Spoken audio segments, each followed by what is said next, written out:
brings the pain. Hey, boo if you want. You know I'm right. Welcome to WatchMojo.com, and today we're counting down our picks for the top 10 Chris Rock moments. What are we waiting for? Action! Number 10, Rap Rock. CB4 has all the hallmarks of a Chris Rock classic. Sharp satire, profane but clever dialogue, and borderline ridiculous storylines. Must be one of my bitches. And no wonder, Rock helped write it. So who's the bitch now? And he helps bring it to life as MC Gusto of Cell Block 4. But in prison, I'm known as 97-KY elemental P-14 to the third power. Too bad neither audiences nor critics liked it too much, because this is a forgotten piece of hilarity courtesy of a visionary comedian, with a little side of rap to help it along. How much for an order of ribs? Number 9, Rock and Ribs. $2.50? How many ribs do I get with that? Leave it to Chris Rock to steal all the attention with just one scene. So I guess that's about 50 cents a rib, huh? Yeah, about. Let me get one. This Wayans family comedy is a satire of blaxploitation flicks, and it features some big-name actors. But our favorite part of I'm Gonna Get You Sucka remains Rock's contribution and unusual food order. Oh, come on now. Look out for a brother, man. Come on. Hey, check this out. Why don't you let me get a sip for 15 cents? Well, that seems reasonable. My cups cost more than 15 cents. All right, the cup. Pour it in my hand for a dime. Okay, that's ridiculous, but if he's broke, You got change for 100? never mind. Look, we're gonna need an orthopedic surgeon to remove my foot from your ass. Hammer. No, brother, don't do it. From New York City. Number 8, Rock the Boat.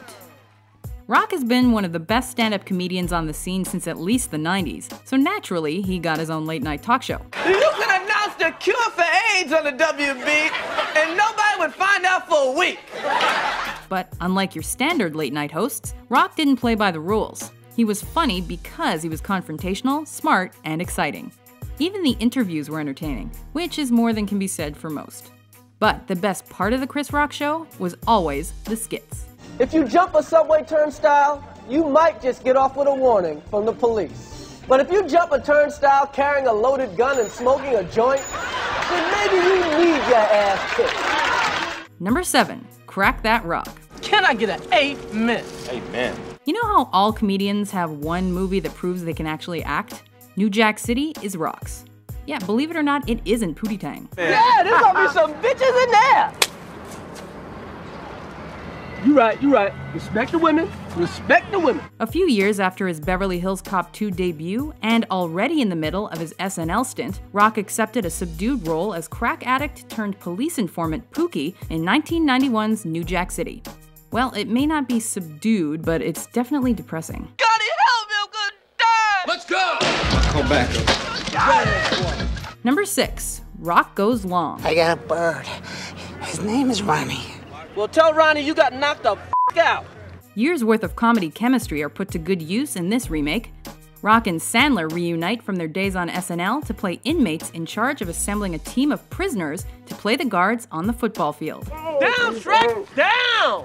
And Rock's character in The Longest Yard is the guy who cannot play football. I suck so bad they used to pick me after the white kids. But he's a fast talker who can get you whatever you like on the inside. What about the love of a beautiful woman?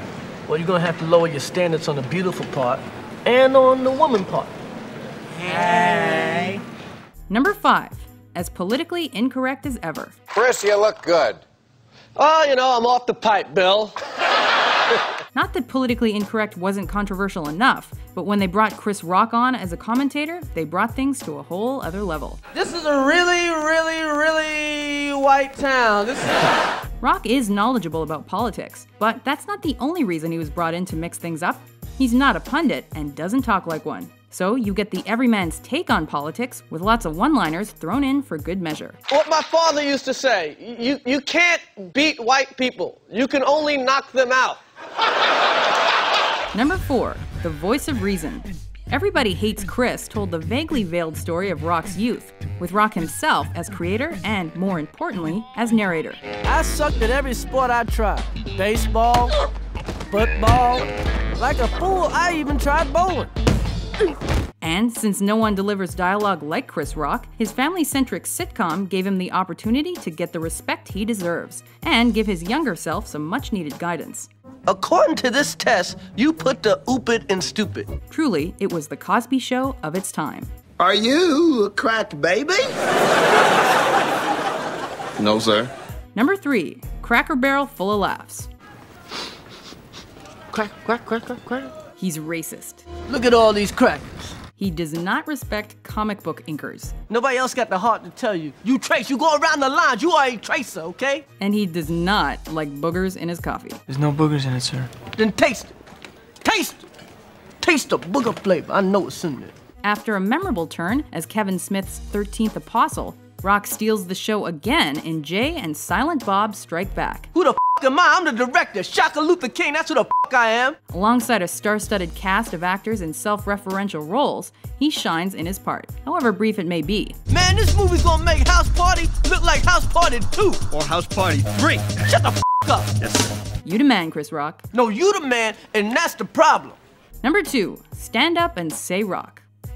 It wasn't the first, it wasn't the last, but Bring the Pain was considered to be one of Chris Rock's finest pieces of stand-up work. If OJ drove a bus, he wouldn't even be OJ, he'd be Orenthal, the bus-driving murderer.